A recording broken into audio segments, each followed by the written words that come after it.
What's good, Washington fans? So, quick video here. The Washington football team has worked out running back Kerryon Johnson. They did also work out Dante Foreman. This is like the third or fourth time we worked out Dante Foreman.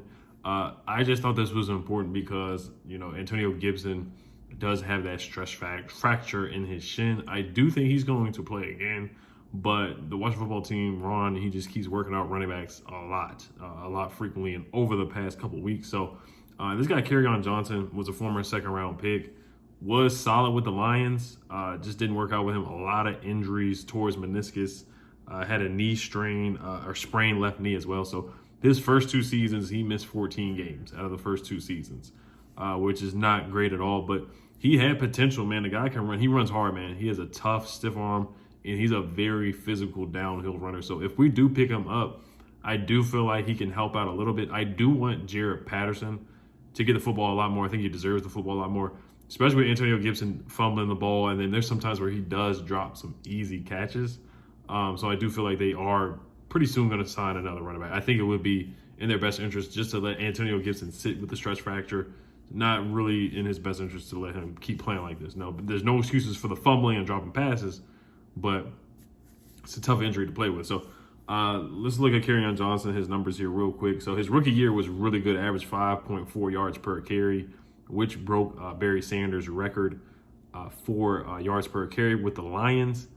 He also had a 100-yard rushing game his rookie season, which hasn't been done since Reggie Bush played for the Lions at that time. So that's a long time. That's how bad the Lions' rushing attack was. So his rookie year had 118 carries for 641 yards, 3 tubs, 3 touchdowns. Had 32 catches for 213 yards as well. His rookie year was pretty good, and a receiving touchdown as well. His sophomore season, he regressed a little bit after the injury. Went down from 5.4 yards per carry to 3.6 and 403 yards on the ground, and then 127 yards receiving, only 10 catches.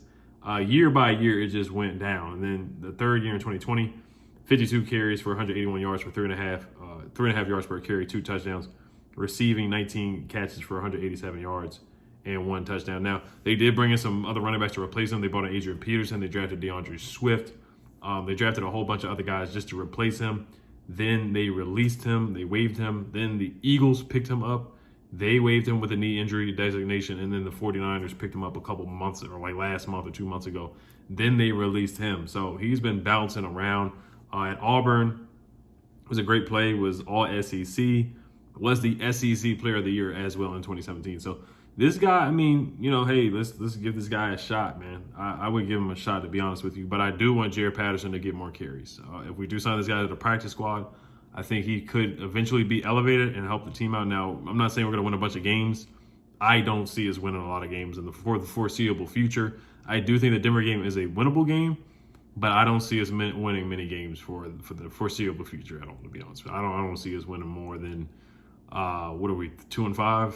I don't see it. I think the only chance we really have at winning games is really when we start playing the NFC East teams, and that's really about it. Looking at the schedule, I don't really see it with this team, especially the way the coaching staff has been, the players have played. I just don't see it at all. We can't score in the red zone. We can't stop people from converting third downs. I can just go on and on and on. But we're just not a good football team right now. We're just not. So, but it is just interesting and intriguing. Just want to keep you guys up to date on roster moves. They did sign a linebacker. His name is Anthony Hines, who went to Texas A&M.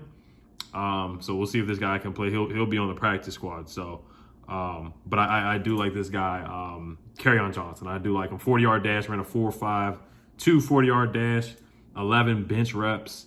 11 bench press reps, and also had a 40-inch vertical jump and was a all-state basketball player in high school. So the guy's athletic, man. 2018 draft, 43rd pick. Second-round picks don't work out for us. Maybe this guy could come out and help us out a little bit. But like I said, Jaret Patterson needs to get more carries. This should be a game where Jaret Patterson gets the football a lot, in my opinion. And J.D. McKissic, too. They need the football more. So we'll see what happens with this. Let me know what you guys think about this guy working out. Like I said, he's a tough physical downhill runner, and he can pass block too. Good in pass pro too. So, all right, you guys, let me know what you guys think. Hello, little football team. Peace.